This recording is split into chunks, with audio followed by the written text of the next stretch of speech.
Abakanyumirwa musiri mutya ze Ismail wendi nnyo okuba watuusaako gava mu Rwanda lwe Gaza bamanyi waliwo abakagoberera akantu kaffe kano era nakati nkomyewo okuba wagagenda mu maaso mu nsi yonna naye nga neetolola nnyo ogw'olutalo oluli e Palestine oba mu Rwanda lwe Gaza nga abo beefuka n'abasajja Abayudaaya oba Abayisirayiri.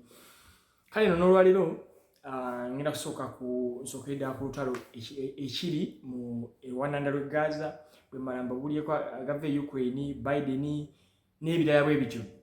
So kantandikire ku lutalo. Olutalo lwa Isirayiri ne Palestine omanyi abantu bano badde bajja balwana Abayisirayiri badde jja erumba abantu abo naye kigambibwa nti ate kino lutalo the bloodiest lukyasoza okubeera olukambwe ennyo bukya Palestine oba Isirayiri erumba Palestine oba Gaza. Kigambibwa nti okuva 28 mpaka 20 mpaka 2023 saawa ya leero Isirayiri yakatta Palestine 5336. Kyokka luno olutalo olwatandise ng'ennaku z'omwezi 7 lwakatta abantu kugamba mu mwezi gumu lwakatta abantu 23,000. 23,000. That is a lot of people. Kitegedde kati teeberezaamu giri myaka emeka singa olutalo lugenda mu maaso ate nga gye byetoololera olutalo akalugenda genda maaso kubanga ensi neetegefu. Aba-Lebanon, aba-Hezbollah, be bayitanga ba-Hezbollah abava e Lebanon bagamba olutalo bajja duyingiramu singa Isirayiri egenda gyekola kye bayita ground invasion. Singa Isirayiri esalawo nti egenda kulumba abasajja ku ttaka, abasajja bagamba they are ready to help. Iran egamba tejja kutula butuuzi n'ensi endala ezeetoolodde ezisinga eddala ez'Abawarabu okwekalakasa kugenda mu maaso mu nsi zonna abantu beekalakasa. Kale kwegamba kambawo ku mawulire agaliwo ku mukulu Biden. Omukulu Biden okusinziira ku Bloomberg, olupapula lw'abazungu olwo Bloomberg, Biden kigambibwa nti ayagala kusaba obuwumbi 1,000 mu Congress okuyamba Ukraine ne Israel. Nabagambako nti olutalo luno obuzibu olwatuusewo mu budde obukyamu kubanga America wadde erina ssente eprintinga ebyokulwanyisa ebyekozesa ssente nnyingi bikola ate osobola ebyokulwanyisa tebiringa bugamba ssente you can print money naye okukola ekyokulwanyisa kifulumirawo mu ddakiika eyo. So America erina obuzibu nti wadde erina ssente n'ebyokulwanyisa sobola bikola buli saa ate ebyokulwanyisa bwebitwala kati nga Ukraine Russia ebikuba kitegeeza nti okola tanka ogikolera emyezi emeka ne bagikuba mu ddakiika 5.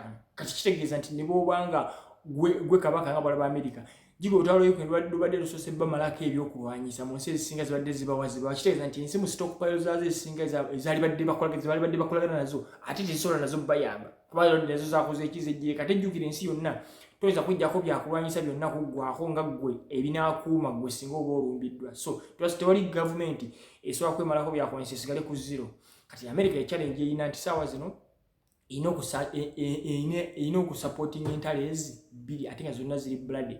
Kati olutalo lwe Gaza ne Palestine lweyongera okuwanvuwa lugenda kubeera ekizibu America kyovola ssente asabye biliyoni 10. Ate Biden yemusabisa ssente zino ekimugattisa ssente zino asabire wamu neza Ukraine. Olutalo lwa Ukraine abantu abasinga okusinziira ku byabaddeyo e Gaza okusinziira Israel ebintu byekola abantu batandise okulaba nti abazungu balina oba America balina double standard kuba bulijjo bavumirira Russia byekola kyokka Russia tekola nko yadde half oba tekola nko makkati Israel byekoze ki mu Rwanda lwe Gaza. So abantu Biden akimanyi nti mukalulu abantu badde batandise okujja focus ku lutalo lwa Ukraine. Kati bonna bali ku Israel kata kyalina bwayinza kusaba ssente za Ukraine kubanga Ukraine tokyalina kyoyinza kwogera kiri awo kitiisa. Olutalo abantu balubeeramu Ukraine yategeka counter offensive negaana.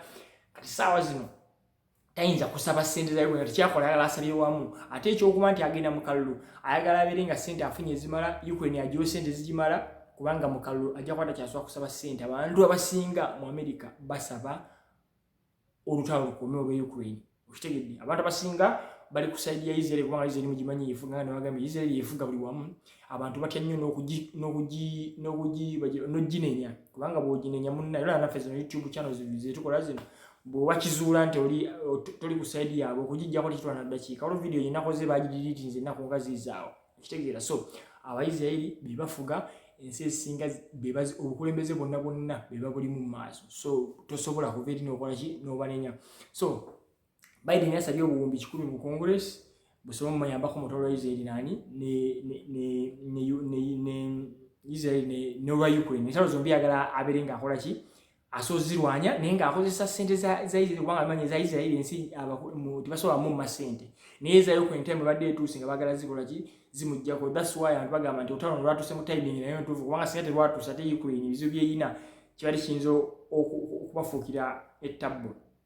Kakati mawulire amalala olukiiko lwa United Nations Human Rights Council lulinganga olukiiko nga bagamba lw'amawanga gonna amawanga magatte mu kulwanira eddembe ly'obuntu.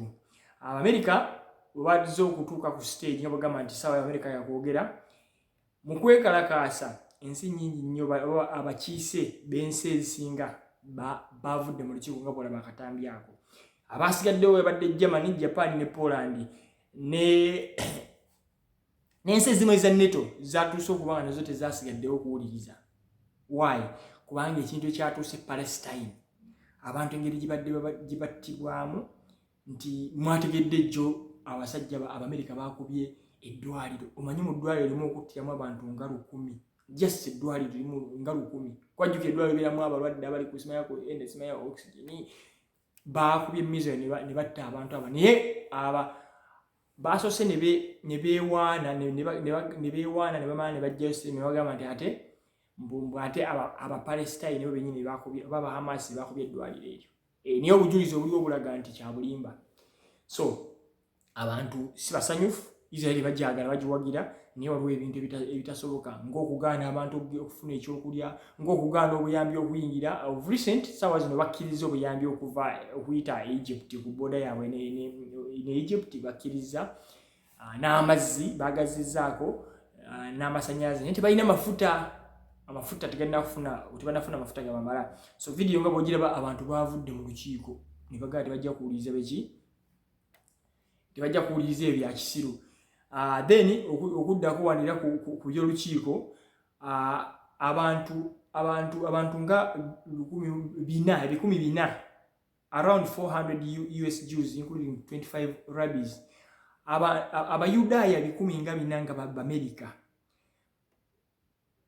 bawakanyiza nabo bayingire mu US Capitol. US Capitol nga balabanga something like parliament, a political government building. US Capitol nga bagamba bannamateeka basabe ceasefire bazikize omuliro ku lutalo lwa Palestine ne Israel. Abantu bakizuddeko awo bennyini Bayudaaya ni balaba si kirungi okubeera nga musika omugwa buli ssaawa okutta abantu. Okitegeera bantu bagamba nti ebyo byonna biveewo, abantu bateese era akatambi nga bw'okalabaako abantu bali mu kwekalakaasa bagamba ebyolutalo lw'e Gaza luggwe abantu baddemu okukolagana. Okitegedde ekitali ekyo abantu bagenda kufa baggweewo olw'okubanga abantu balina ebigendererwa byabwe.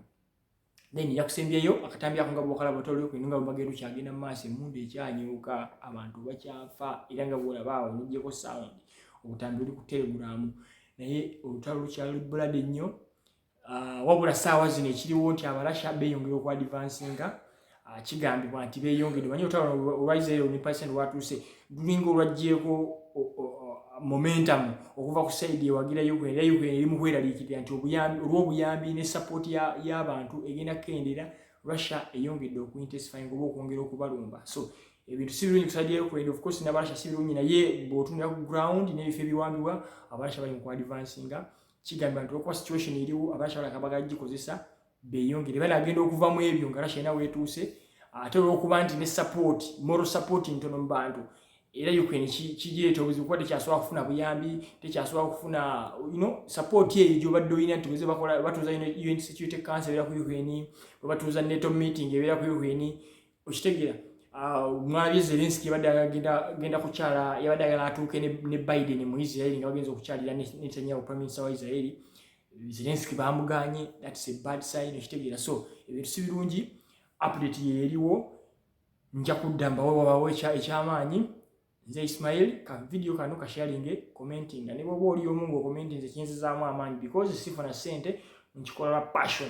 Kitegeera ate bwo liking nange mmanya abasajja waliwo alaba ebintu byange okitegeera. So mubeere bulungi, mweraba, tusabire abantu be Palestine n'aba Israeli.